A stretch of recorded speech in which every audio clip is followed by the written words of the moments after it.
السلام عليكم ورحمة الله وبركاته. طلاب حبايبي، طلاب الصف الأول الثانوي، بإذن الله النهاردة ميعادنا مع مراجعة شهر مارس. امتحان عندك خلال أيام إن شاء الله، هنراجع على الجزء اللي هتمتحن عليه بالكامل. طيب، في البداية هناخد أهم الشخصيات، وبعد كده هناخد نواتج التعلم على درس حضارة بلاد العراق آسف، وحضارة بلاد فينيقيا. ماشي يا مستر، فكرني قبل ما ناخد الشخصيات. قال لي انا كان عندي كام حضاره في بلاد العراق نفتكرهم؟ قال لك كان عندي سومريه، اكاديه، بابليه، اشوريه، كلدانيه. كان عندي كام حضاره او كام مدينه؟ 5. اولهم سومريه، بعد كده اكاديه، بعد كده بابليه قديمه، بعد كده اشوريه، الاخيره كلدانيه، البابليه الحديثه. طيب، ايه اهم الشخصيات بقى اللي في بلاد العراق؟ قال لك حمورابي. طب يا مستر ممكن تفكرني بحمورابي؟ قال لك حمورابي ده اللي هيحط 282 قانون. طيب، والقوانين بتاعته اصطبغت بالصبغه الدينيه لانه اتملاها من الاله شمش. فالراجل ده هيبدا اول واحد في التاريخ بتاع العراق يحط قوانين، يعني اول مشرع في تاريخ العراق. يعني ايه مشرع يا مستر؟ يعني سلطه تشريعيه. طيب، بعد كده قال لك حمورابي اللي هو كان من الدوله البابليه القديمه هيبدا ان هو يعمل اعمار لمدينه بابل، وهيبني معبد للاله مردوخ. ماشي. بعد كده يا مستر عرفت ان هو اخذ القوانين من الاله شمس وانت قايل لي. طيب حلو، بس يا مستر في حاجه مش مكتوبه. ايه اللي مش مكتوب؟ قال لك ان الراجل ده اول واحد يتوسع جهه البحر المتوسط، يعني جهه الغرب. مين ده؟ حمورابي. طيب بعد كده قال لك سرجون الاول، ده كان من الدوله الاكاديه. تمام. طيب سرجون الاول هيعمل ايه؟ قال لك هيعمل توحيد. مستر، بيتشابه مع مينا بالظبط. فالراجل ده بيتشابه مع الملك مينا في مصر، وهيوحد العراق ويخلي العاصمه اكاد. يعني شهدت العراق لاول مره واحده على يد الدوله الاكاديه، على يد الملك سرجون الاول. يعني هنا بقت السلطه مركزيه، يعني عندهم نضج سياسي. طيب، تاني ملك اللي شبه على طول الملك سرجون الثاني. مال سرجون الثاني؟ قال لك الراجل ده هيقدر ان هو يعمل جيش قوي، وكان في الدوله الاشوريه. مستر انت قلت لي قبل كده ان الدوله الاشوريه خلت التجنيد الزامي دائم، عكس اللي كان قبلها كان الزامي وقت الحرب، فهم خلوا التجنيد دائم. طيب سرجون الثاني دوت هيسيطر على ايه؟ قال لك هيسيطر على بابل، وبعد كده مصر، بعد كده الشام. فهيجي من بعد ملك كده بصرم كده بغل. مين ده؟ قال لك سنحريب. ماله سنحريب؟ قال لك انا عملت مدينه اسمها نينوى، فانا عايز نينوى تكون انضف مدينه واحلى مدينه. طب عشان تعمل كده قال لك انا لازم ادمر مدينه بابل اللي هي كانت احلى حاجه في الوقت ده. فالراجل ده خرب بابل، عمر نينوى. حلو. اعماله قال لك هيحصل لها تعارض. ليه؟ لانه هيعمل بناء وهيعمل تخريب. يعني الراجل ده عنده تناقض في ايه؟ في العماره والجمال. طيب بيعبر عن ايه؟ قال لك النزعه الاشوريه. الدوله الاشوريه دي دوله قويه ولا ضعيفه؟ قال لك في البدايه قويه وبعد كده ضعيفه. طيب بعد كده هيحصل ايه؟ قال لك هنا يتبعوا سياسه اسمها سياسه الشده والظلم. تمام. وهيعملوا حاجه اسمها عدم استغلال الموارد. طب كل ده هيؤدي الى ايه؟ قال لك هيؤدي الى قيام الثورات ضدهم. يعني هنا هيحصل ثورات، فسقطت الدولة الأشورية. الأسباب زي ما أنت شايف داخلية. طيب بعد كده عندي واحد من الدولة البابلية الحديثة أو الدولة الكلدانية. مين ده؟ قال لك نبوخذ نصر الثاني اللي هيكون إمبراطورية. ماشي. الراجل ده هو اللي عمل أو هو اللي كان موجود في دولة بابل الثانية، تمام، اللي اسمها الكلدانية. هيعمل ايه؟ قال لك الراجل ده كان قوي جدا، عسكري صارم، عنده حسن اداره، فهيقدر ان هو يحكم بصلابته وادارته العراق والشام. طب الراجل يا مستر ده كده كون امبراطوريه بالظبط. يبقى هنا نبوخذ نصر الثاني كون ايه؟ امبراطوريه، وقضى على اليهود اللي قاعدين في اورشليم اللي هي فلسطين. يعني الراجل ده قدر ان هو يدخل فلسطين وقضى على اليهود اللي هناك. راجل. تمام. طيب زائد ان هو كان صاحب طفره عمرانيه. طفره عمرانيه عمل لي ايه ده؟ قال لك عمل لي حاجتين: برج بابل الشهير، وحدائق بابل المعلقه التي تعد احدى عجائب الدنيا السبعه. تمام. لو ما اتفرجتش على الشرح رجع اتفرج على الشرح. ماشي. تحتمس الثالث بقى قال لك ده كان عندي تواصل، صح، تواصل مع بلاد العراق. طب تواصل ازاي؟ قال لك هيروح يجيب الناس بتوع فينيقيا يخليهم يشتركوا معاه في ان هو يحارب الحيثيين اللي هم العراقيين. يعني تحتمس الثالث استعان بالفينيقيين لمحاربه العراقيين. معنى كده ان فينيقيا كانت تحت حكم مصر امبراطوريه.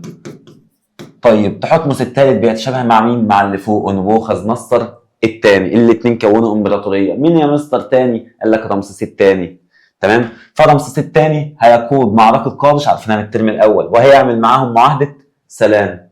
طب افتكر كده، لما يعمل معاهده سلام هيتجوز بنت ملك الحيثيين. حلو. طيب لما يتجوز بنت ملك الحيثيين بتعبد ايه يا بطه؟ بعبد عشتار. يبقى انا هجيب لك البطه عشتار لحد عندك. فهيجي رمسيس الثاني يدخل عباده عشتار الى مصر، تواصل ديني، وهيزود العلاقات التجاريه مع مين؟ قال لك مع فينيقيا. فالراجل رمسيس الثاني ده تواصل مع سوريا اللي هي فينيقيا، وتواصل مع العراق. ماشي. نيجي بعد كده على اهم الالهه في العراق وفينيقيا الاثنين مع بعض. طيب انو قال لك ده كبير المعبودات في العراق. تمام. ويمثل ايه؟ يمثل السماء. يبقى انو كبير المعبودات في العراق ويمثل السماء. ماشي. عشتار حب حرب.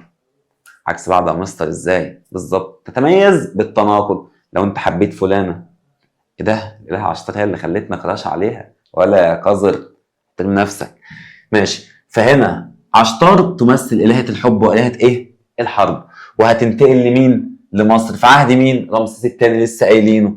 تمام. وبعد كده هتروح إلى لاتينا، وكانت مسؤولة عن إيه؟ قال لك الخصب والنماء وزوجة بعل في فينيقيا. أهو عشتار لوحدها موجودة في العراق حب وحرب، موجودة في فينيقيا خصب ونماء، وكانت زوجة الإله بعل. فاكرين لما قلنا الست مطيعة؟ تمام. وبتساعد جوزها زي الفل، زوجة بعل. طيب بعل بقى قال لك ده برضه هو كمان يمثل الخصب والنماء. يعني بعل دوت يمثل الخصب والنماء.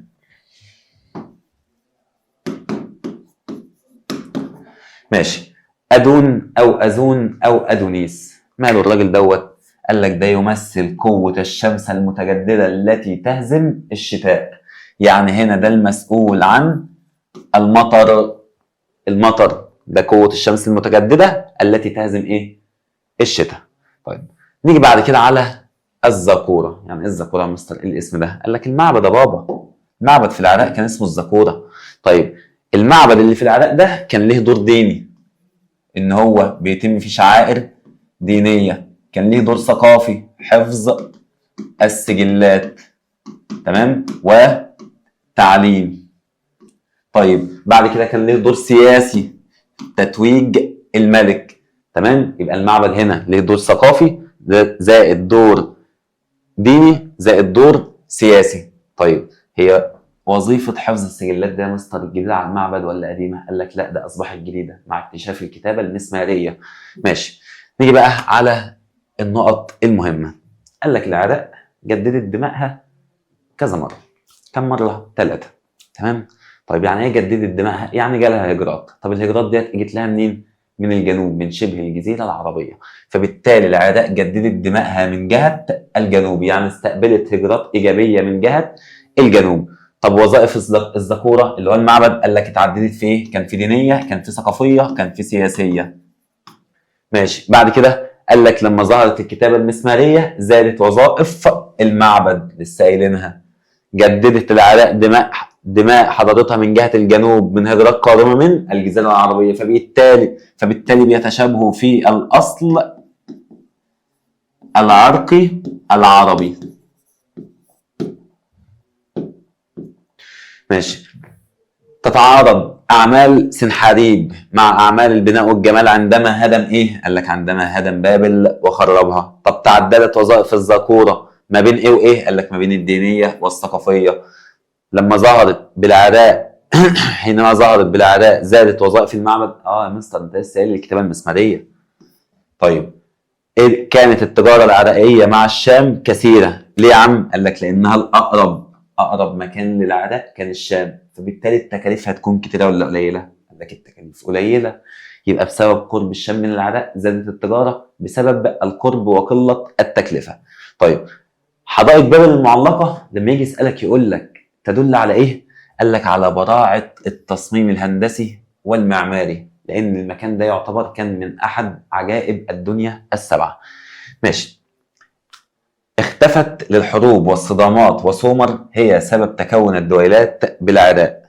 ايه ده؟ هو مجاوب السؤال اصلا. الحضاره السومريه. تمام؟ طيب كانت قويه صلبه ذات طابع ومرجع ديني. قوانين حمورابي، لانه كتب 282 قانون على حجر صلب عشان يقدر يقعد فتره طويله، وبعد كده هيعمل ايه؟ قال لك هيقول ان انا اخدت القوانين من الاله شمش فصبغها بالصبغه الدينيه. طيب بقيت لظهور النضج السياسي لمصر. ايه ده؟ يعني مين اللي عرفنا النضج السياسي لمصر؟ اكيد الاثار بتاعت الفراعنه. يبقى اثار ايه؟ الفراعنه. طيب جاء اول غزو للعراق من جهه الشرق. الفرس. فالفرس دول جايين من جهه ايه؟ الشرق. يبقى لما يجي يقول لك جاء اول غزو للعراق من جهه نقط، مستر من جهه الشرق، لان من اول ناس اجت للعراق؟ قال لك الفرس. طيب تأثرت السياسة الخارجية للعراق؟ افتكرت. أسرى حرب عبيد. يبقى الطبقة الدنيا. السياسة الخارجية هتأثر على الطبقة الدنيا، أسرى حرب وعبيد. ماشي. تأثرت. بعد كده كان السبب المشترك في سقوط الدول العراقية كلها عندها تفكك سياسي، يعني كلها أسباب داخلية ما عدا الكلدانية جالها احتلال. دي الدولة الوحيدة المختلفة في دول العراق. طيب أراد حمورابي لسه قايلينها تخليد أعماله فكتب قوانينه على حجر صلب. بعد كده قال لك الخدمة العسكرية إلزامية. إمتى؟ وقت الحرب، خاصة في العهد إيه؟ الآشوري. هل ده صح؟ قال لك لا مستر غلط. ليه؟ قال لك لأنها كانت دائمة. يبقى كانت دائمة في العهد إيه؟ الآشوري، ما كانتش إلزامية وقت الحرب. يعني كانت إلزامية دائمة في العهد الآشوري. يبقى كده إلزامية وقت الحرب إمتى؟ قال لك يبقى يا إما الدولة السومرية، يا إما الدولة الأكادية، يا إما الدولة البابلية القديمة. الثلاثة دول قبل الآشورية. يبقى هي إلزامية وقت الحرب في الثلاثة، يا إما سومرية، أكادية، بابلية قديمة.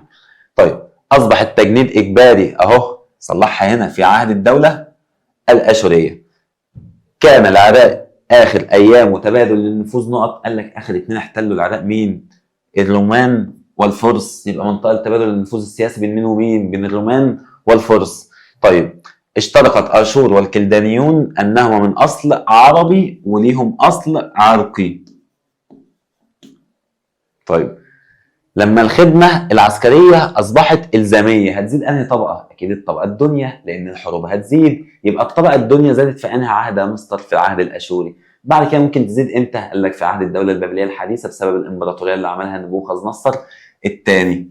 طيب أدى تطاحن المدن السومرية إلى هزيمتهم من نقط. قال لك من أكاد، لأن سومرية، أكادية، بابلية، أشورية، كلدانية.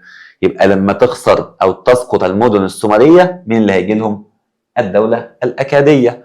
اشتركت حدائق بابل المعلقة مع هرم سقارة. مستر افتكرت ده مدرج وده مدرج. يبقى الاثنين اشتركوا في ايه؟ في الفن والعمارة والتشابه في التصميم. طيب العراق حضارة عظيمة افتقدت الى ايه؟ الوحدة. تمام؟ زائد لا عندهم وحدة صح، سرجون الاول. وافتقدت الى الاستمرارية. الحضارة غير مستمرة، حضارة تقع حضارة تيجي، دولة تقع دولة تيجي. يبقى افتقدت الى الاستمرارية. طيب أول مرة وصل العراق إلى البحر المتوسط كان في عهد مين؟ قال لك حمورابي. طب حمورابي ده في أنهي دولة؟ البابلية القديمة. يبقى في عهد بابل الأولى، في عهد الملك حمورابي.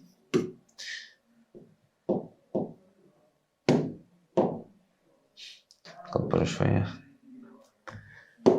طيب بعد كده قال لك تميزت سومر بتعدد ايه؟ بتعدد المراكز الحضاريه. اشمعنى؟ قال لك كان عندها سومر وأور ولجش. اهو سومر وأور ولجش. طيب كانت حضاره اشور ايه؟ قال لك فوق الجبال. صح يا مستر، ده انت قلت لي ان العراق تتميز بالارتفاع من الجنوب للشمال. يعني مين المرتفع؟ قال لك الشمال مرتفع. تمام، يعني هي مرتفعه من الشمال بتقل تدريجيا كلما اتجهنا الى الجنوب. مرتفعه من الشمال الى ايه؟ الى الجنوب. طيب يبقى مين اللي مرتفع؟ قال لك الشمال. طب مين اللي كان بيسكن في شمال العراق؟ قال لك الحضاره الاشوريه. يبقى بعد كده تتميز الحضاره الاشوريه بايه؟ بارتفاع سطحها. يعني ممكن الناس ديت تكون عايشه على ايه؟ قال لك ممكن يكونوا عايشين فوق الجبال.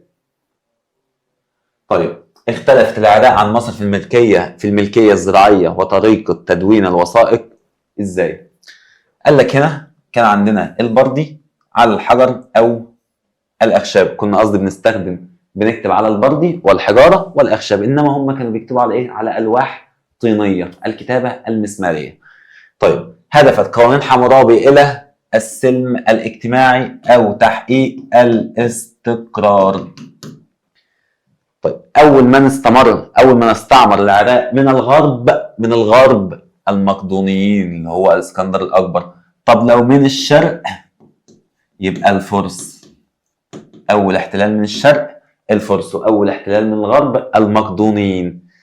قلت المنافذ البحريه للبضائع العراقيه طوال حكم نقط. قال لك اكيد الدوله الغير موحده. من الدوله الغير موحده؟ الدوله السومريه. ماشي. نجح في تحقيق النضج السياسي بالعراق عن طريق اول وحده للعراق. مين اول واحد يعمل وحده للعراق؟ قال لك الملك سرجون الاول. فالملك سرجون الاول هو اول واحد يقوم بتوحيد ايه؟ قال لك توحيد العراق. ماشي. اهو سرجون الاول هتلاقي كلمه نضج سياسي، يقول لك نضج سياسي سرجون الاول. زاد النشاط التجاري للعراق في عهد نقط. قال لك الكلدانيين. ايه ده؟ مين الكلدانيين دول يا مستر؟ قال لك بابليه حديثة.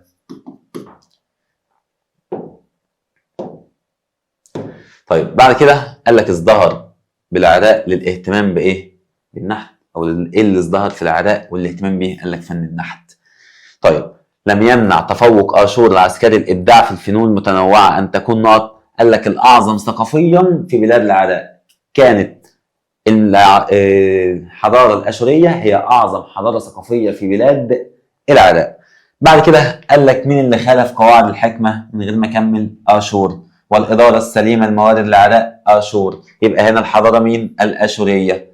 طيب اهم اسباب سقوط سومر يعني الدوله السومريه؟ قال لك النزاعات او الصراعات الداخليه. يتمثل وجه الخلاف بين اكاد والكلدانيين في مواجهه نقط. قال لك الكلدانيين دول جالهم غزو، انما الاكاديين ما جالهمش غزو. يبقى الاختلاف في ايه؟ قال لك في الغزو الخارجي. نجيب لون تاني لان اللون ده مش عاجبني. ماشي. تشابه حمورابي مع مين؟ مع نبوخذ نصر. الاتنين حاولوا يكونوا امبراطوريه. طب ممكن يتشابه مع مين في مصر؟ قال لك مع الملك حور محب. طيب كانت التجاره في الشام تجاره داخليه في عهد بابل الاولى. ايه ده يا مستر ده؟ الاجابه ده غلط. تمام. ليه غلط؟ قال لك لان هي بابل الثانيه في عهد الملك نبوخذ نصر. لا اسف صح، الاولى. الملك حمورابي وصل الى البحر المتوسط. اسف. طيب يبقى التجاره في الشام تجاره داخليه في عهد مين؟ لك حمورابي لانه اول واحد يصل الى البحر المتوسط، فبالتالي في عهد بابل الاولى. طب اخذت مصر من العراق نقط. قال لك احنا اخذنا حاجتين مش حاجه واحده، اخذنا الطور المجنح واخذنا الختم الملكي اللي هياخده حور محب. طيب الطبقه الدنيا الاكثر عددا لاسباب، اكيد اسباب اقتصاديه معهمش فلوس يدفعوا الديون، واسباب عسكريه لما بنروح نعمل حرب، فبالتالي الطبقه الدنيا بتزيد، يبقى اسباب اقتصاديه واسباب عسكريه. طيب اهتم العراقيون بالخير لوجود نقط، قال لك لوجود القوانين والتشريعات. ايه ده يا مستر، ما عندهمش حساب بعد الموت؟ لا، عكس مصر. ماشي. كان ملوك العراق يتم تتويجهم بالذاكورة، أي أن للمعبد وظيفة سياسية بجانب الوظيفة الدينية والثقافية. ماشي. أظهرت آثار العراق في جمدة نصر والوركاء على تفوقهم في إيه؟ قال لك في الاقتصاد. ليه؟ لأن إحنا هنا 4 أختام أسطوانية، ختم بتاع تجارة، فده دليل على التفوق في إيه؟ قال لك في الاقتصاد. ارتبط الاقتصاد العراقي بنقط. مين اللي شغال في الاقتصاد في العراق؟ أنهي طبقة؟ قال لك الطبقة الوسطى. ماشي. انتشرت عبادة شمش في العراق في نقط، قال لك في بابل الأولى. الملك حمورابي اللي يقول لك أنا عايز أعبد الإله شمش، أو أنا بعبد الإله شمش، وأخدت القوانين من الإله شمش وهكتبها 282 قانون. استفادت الزراعة باختراع التقويم الشمسي. يبقى هنا التقويم الشمسي هيعمل على إفادة إيه؟ قال لك إفادة الزراعة. بعد كده قال لك تعددت الجبهات الساحلية ببابل الأولى والكلدانيون. سنسأل ارتبط الدين بالسياسة في العراق في عهد مين؟ قال لك نظام دويلات المدن. طب فين الدويلات ديت؟ قال لك في الحضارة السومرية، سومر وأور ولجش. بعد كده قال لك معابد العراق بنيت متأثرة بنقط، قال لك بالفن المصري، لأن هيعملوها إيه؟ قال لك هيعملوها مدرجة، يعني زي الهرم المدرج في مصر. ده هرم معوج، ده مش عارف، دي تورته، ده سلطعون. ماشي. كانت الحدود الأخطر على العراق جالهم احتلال من كام جهة؟ 2، من الشرق والغرب، يعني خطر إيه؟ شرقية غربية، الحدود الشرقية والحدود الغربية. سقطت لعدم حسن إدارة الموارد. مين اللي ما عندوش حسن إدارة موارد؟ قال لك الأشوريين. يبقى من هنا اللي سقط لعدم حسن إدارة الموارد؟ قال لك الدولة الأشورية.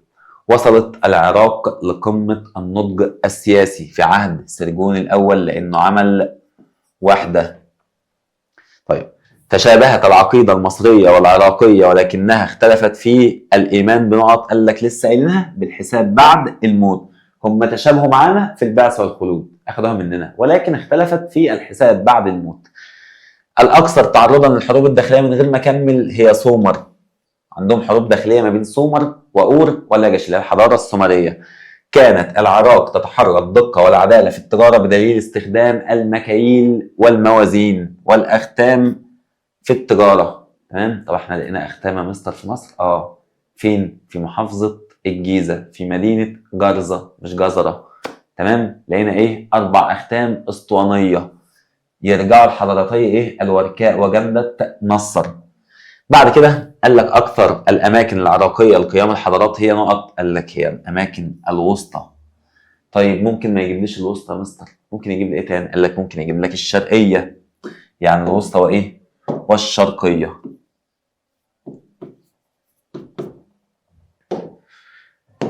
بعد كده قال لك تواصلت مصر والعراق في جمدة نصر والوركاء، لسه قايلها حالا، فين؟ في جرزة. تشابهت التربية في أشور وسبارتا فهي نقط. سبارتا ديت في الدرس بتاع اليونان لسه هناخده. تمام. قال لك الاتنين تربية عسكرية بحتة. ماشي. التجارة عبر الفرات ودجلة أسهل من الشمال للجنوب، حيث إيه؟ قال لك الانحدار. ليه يا عم؟ قال لك لأنه بينحدر من الشمال إلى الجنوب، فالتجارة من الشمال للجنوب هتكون سهلة، هنمشي على انحدار النهر، يبقى هنا سهل بسبب قلل الانحدار. ارتبط توسع ملوك العراق بتطور نقط، قال لك طول ما التجارة هتزيد فاحنا هنتوسع عشان نزود التجارة والصناعة، يبقى هنا تطور أو ارتبط توسع العراق بتطور إيه؟ قال لك التجارة والصناعة. تشابهت في حكمهم للعراق وأصلهم من الجزيرة العربية. 2 الكلدانيون والأشوريون. طب مين تاني؟ يا مستر البابلية الحديثة، زي الفل. تمام. طيب يعني مين اللي كان او مين اشهر واحد في البابلية الحديثة؟ قال لك نبوخذ نصر الثاني. بعد كده خلت الحياة الدينية في العراق من الوصول الى التوحيد، ما وصلوش للتوحيد. تمام. انما في مصر احنا وصلنا الى التوحيد. زادت اعداد الطبقة الدنيا بالعراق، لسه قايلينها لاسباب عسكرية واقتصادية. اخترع السومريون الكتابة المسمارية لغرض اقتصادي. الكتابة دي اخترعت لغرض اقتصادي وهو المعاملات التجارية. ماشي. تعود شهرة العراق في الصناعة إلى نقط، قال لك وفرة الخامات المعدنية. احنا قلنا إن هم كان عندهم معادن، فبالتالي أدت إلى زيادة الصناعة. بعد كده قال لك الأشوريين دول كانوا بادعين في إيه؟ في العمارة. ليه يا عم؟ قال لك عشان يظهروا عظمة دولتهم. طب مين أشهر مدينة هناك؟ قال لك مدينة نينوى. اللي هيعملها مين؟ قال لك سنحاريب. طيب بعد كده قال لك تأثر نظام الحكم في العراق بنقط بالطابع الديني. هناك نظام الحكم كان بيتأثر بالطابع الديني، وكان بيتم تتويج الملك في الذكورة اللي هي المعبد نظرا لتوغل الدين في حياة العراقيين. بعد كده سعت قوانين حمورابي إلى الاستقرار الاجتماعي. الراجل ده كان عايز يعمل استقرار. حكم سرجون الأول وسرجون الثاني العراق، والذي ربط بينهم الأصل الواحد من شبه الجزيرة العربية. علمتنا من الأشوريين أن استمرار الدولة لا يحققه نقط. اللي مش هيحققه للقوة العسكرية. القوة العسكرية مش هتحقق استقرار، ولكن منع الشدة أو الحكمة في إدارة الأمور وحسن استغلال موارد الدولة، ده اللي هيعمل لي استقرار، وده عكس اللي الأشوريين عملوه. ندخل على فينيقيا. قال لك فينيقيا دي كان عندي مثلث اسمه المثلث الحضاري، وكانت فينيقيا على رأس المثلث الحضاري، وكان تحت في الجنوب شبه الجزيرة العربية، وكان هنا في الشرق العراق، وفي الغرب مصر. ده كده المثلث ايه؟ الحضاري. فيعتبر مين اللي وسيط بينهم؟ بالاحمر. مين اللي هيقدر يروح لده ومين اللي هيقدر يروح لده ويقدر ينزل لده؟ قال لك فينيقيا. فكانت فينيقيا تقوم بدور الوسيط الحضاري ما بين حضارات الشرق القديم. طيب ليه اتسموا فينيقيا؟ فاكرين؟ عشان الصبغه الحمراء. فلما الاغريق يدخلوا فينيقيا يقول لك اوف فينيكس فينيكس فينيكس. يعني ايه فينيكس؟ يعني الشعب ذات اللون الاحمر. فعشان كده اطلق عليهم ايه؟ اسم فينيكس، يعني الفينيقيين اللي احنا اشتقناها بعد كده الى الفينيقيين. يعني سبب تسميتهم ايه؟ قال لك النشاط الاقتصادي. طب ليه يا مستر الفينيقيين اتجهوا للبحر؟ بسبب الموقع الجغرافي وبسبب وفرة الاخشاب. قدامي بحر، في ظهري جبل، فانا هعمل ايه؟ هروح للبحر. طب انا عشان اروح للبحر محتاج خشب اعمل بيه سفينه. طب احنا عندنا جبال اسمها جبال لبنان، فبالتالي بسبب الموقع الجغرافي عندنا غابات اسمها غابات لبنان، وفي جبال لبنان برضه، وبسبب وفره الاخشاب بالغابات. طيب نيجي بقى على اهم المدن. المدن الفينيقيه قال لك انا عايزك وانت تحفظ في الاول مدينه اسمها مدينه صيدا. طيب مالها صيدا؟ قال لك صيدا كانت تتولى الزعامة اهو. يبقى صيدا كانت تتولى مركز الزعامة، واتعملت على لسان ممتد داخل البحر زي الفل. وبعد كده قال لك المدينة دي من أوائل المدن التي سقطت في يد نبوخذ نصر الثاني. ماشي. مين اللي بعد صيدا؟ قال لك مدينة اسمها مدينة سور، فكانت تتولى الزعامة بعد صيدا. ونبوخذ نصر دخل كل فينيقيا ما عدا مدينة سور، نظرا بسبب السور المنيع الذي كان يحمي مدينة سور. ماشي. هنا ده أكتر المدن حفاظا على ممتلكاتها، لأن ما حدش قدر يدخلها من العراقيين، بس اليونان دخلوها. ماشي. أهالي سور كانوا بيتمتعوا بالأمان. ليه يا عم؟ قال لك عشان عندها أحجار، فالأحجار ديت هيعملوا بيها السور. ندخل على مدينة جبيل. قال لك ده احنا لقينا هناك شوية حاجات. لقيت ايه؟ قال لك لقيت لوحة أو حجر مكتوب عليه أسامي ملوك فراعنة، وكان عايش هناك مصريين. تمام؟ زائد إن احنا لقينا هناك أقدم أبجدية في التاريخ. يبقى أنت لقيت هناك إيه يا عم؟ قال لك أقدم أبجدية، زائد إن كان في هناك مصريين، يعني دوت تبادل ما بين مصر وما بين فينيقيا. تمام؟ يعني هي هتقوم بدور ثقافي من خلال الأبجدية. طيب بعد كده قال لك انتجت اعظم نتاج حضاري فينيقي وهو الابجديه برضه. طيب قال لك التابوت اللي كان في جبيل، تابوت الدفن، كان بيتاثر بالحضاره المصريه. تمام. فينيقيا بقى قال لك الناس دول اول ناس يعرفوا طريق راس الرجاء الصالح. طيب الفينيقيين هنا قال لك دول اول ناس يعرفوا طريق رأس الرجاء الصالح، لانهم اول امه بحريه في التاريخ، اول ناس تفكر في البحر بسبب الطبيعه الجغرافيه. ماشي. اهم النقط قال لك اهم العوامل التي زادت من مشقه النشاط الزراعي في فينيقيا طبيعه الارض والتضاريس. لا يا مستر، عندهم جبال زي جبال ايه؟ جبال لبنان. بعد كده موقع فينيقيا هيؤدي لايه؟ قال لك الى ازدهار الصناعه والتجاره والحضاره. موقعها موقع جغرافي متوسط على البحر المتوسط. طيب النشاط الاقتصادي التجاري هو الاول في فينيقيا، اهم حاجه في فينيقيا التجاره. طيب نشطت التجاره الفينيقيه للموقع ايه؟ الجغرافي، او بسبب الموقع الجغرافي وبسبب توافر الاخشاب. ماشي. اشهر صناعات فينيقيا هي الصبغه اللي كان لونها احمر. طب ممكن أرجو. ماشي. كانت التجاره قمه الانشطه بفينيقيا. دور فينيقيا في اقتصاد مصر في زمن مين؟ قال لك رمسيس الثاني. طب اول تجاره مع فينيقيا مين؟ قال لك الملك سنفرو اللي هيبعت 40 سفينه. طب عرفناها منين؟ قال لك من خلال حجر باليرمو. ماشي. الحاله الاجتماعيه بقى قال لك طبقه التجار كانت طبقه وسطى. ايه ده؟ بس تواجدت مع الطبقه العليا. كانت طبقه وسطى في العراق، طبقه وسطى في مصر، بس في فينيقيا موجوده مع الطبقه الايه؟ العليا. ليه يا عم؟ قال لك بسبب مشاركتهم في الحكم وبسبب النشاط الاقتصادي السائد. ماشي. التجار كانوا طبعا وسطى فين؟ قال لك في العراق، وعليا فين؟ في فينيقيا. التلخيص اللي فوق اهو، وسطى عراق، عليا فينيقيا، ووسطى في مصر. يعني التجار بتتشابه في مصر والعراق، بتختلف في فينيقيا. طيب الحياه السياسيه اهم حاجه هناك قال لك كان من اهم الحاجات مجلس اسمه مجلس الشيوخ. ده هيئه رئيسيه في سياسه فينيقيا. تمام؟ يبقى مجلس الشيوخ كان هيئه رئاسيه في سياسه فينيقيا. ليه يا مستر؟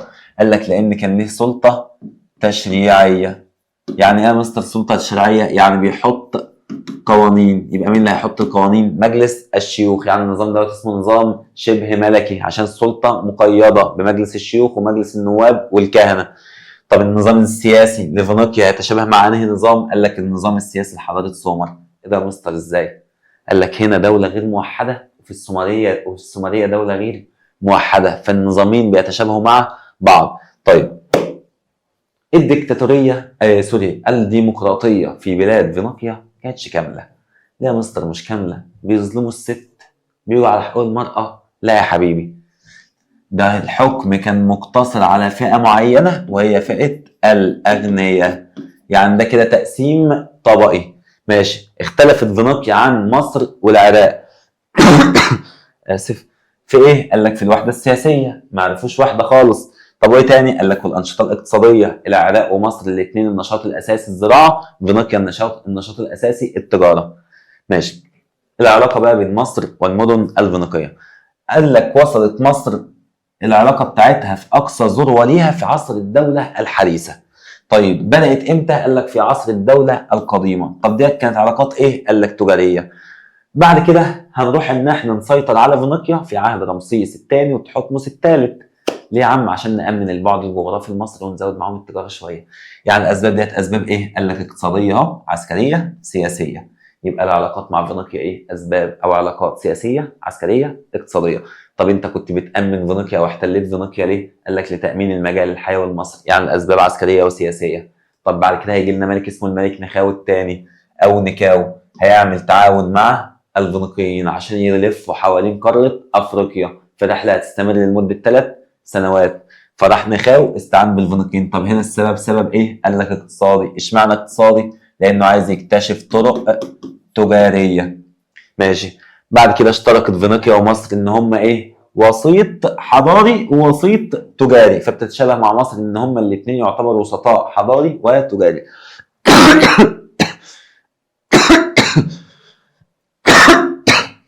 اسف. ماشي. مصر ضمت الشام بهدف ايه؟ قال لك بهدف اقتصادي امني اللي احنا لسه شارحينه فوق عسكري وسياسي. طيب اخناتون ما كانش بيهتم بفينيقيا وكان بيهتم بس بالحياه الدينيه، اخدتها الترم الاول. فلما يهتم بالحياه الدينيه هيخسر ممتلكات مصر في سوريا، يعني هنا بتوع فينيقيا تمردوا على اخناتون فخسرت مصر ممتلكاتها في سوريا. طيب فينيقيا الهرم الحضاري كانت قمه الهرم، العراق في الشرق اللي هو اليمين الضلع الايمن، ومصر في الضلع الايسر، ومين شبه الجزيره العربيه في القاعده. طيب فينيقيا هتخالف حضاره بابل واشور في ايه؟ قال لك في التوجه السياسي.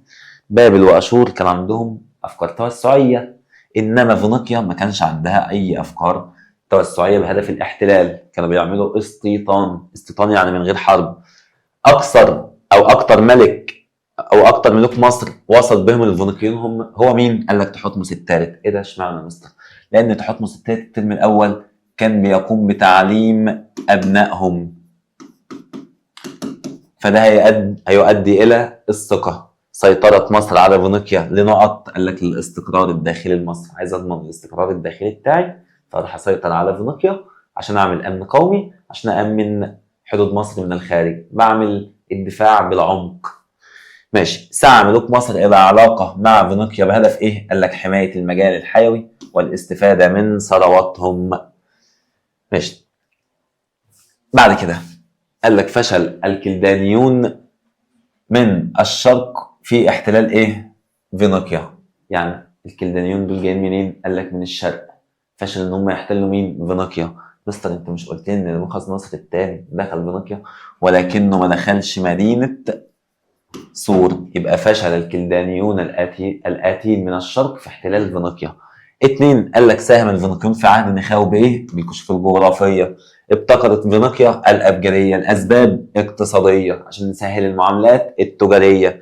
كانت التجارة الفينيقية العراقية، التجارة مع فينيقيا والعراق كانت بتتم في البر.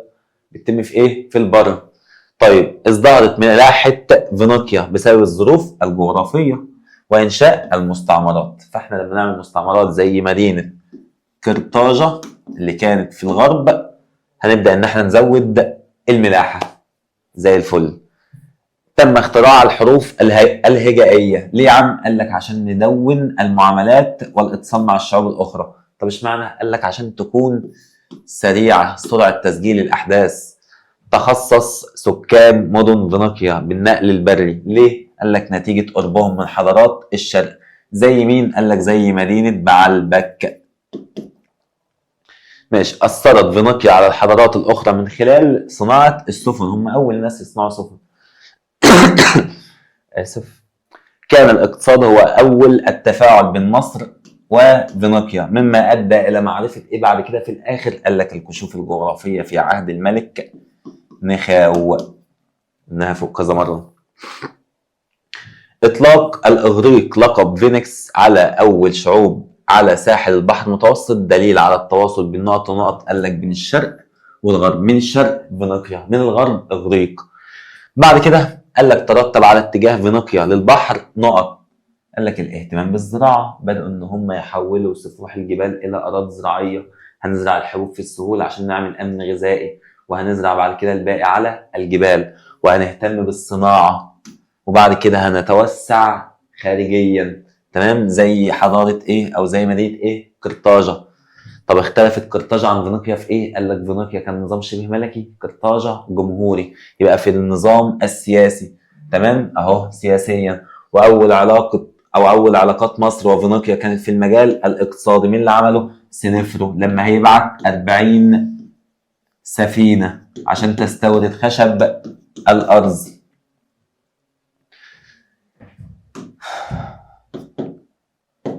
اللي بعده العامل المشترك بين فينيقيا والإغريق في الدين هو نقط. قال لك كانوا الاثنين بيتم تجسيد المعبودات بصورة بشرية، يعني احنا بنصور أو بنحط شكل المعبود على هيئة إنسان بشري. طيب كان الفينيقيين الفضل على العالم في إيه؟ قال لك في الاقتصاد والثقافة والأبجدية. تمام. أهو الثقافة يعني الأبجدية.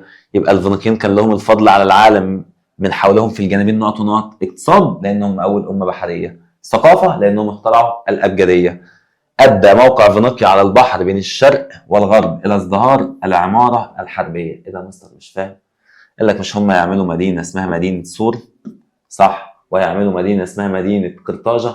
طب إيه اللي جاب قرطاجة للعمارة الحربية؟ مش هم يعملوا هناك ميناء عسكري؟ يبقى الميناء العسكري دوت إيه؟ عامل حربي. تمام؟ طيب، أثر الموقع الجغرافي لفينيقيا على فن العمارة من خلال، قال لك هيعملوا حصون وأسوار تاني زي مدينة سور.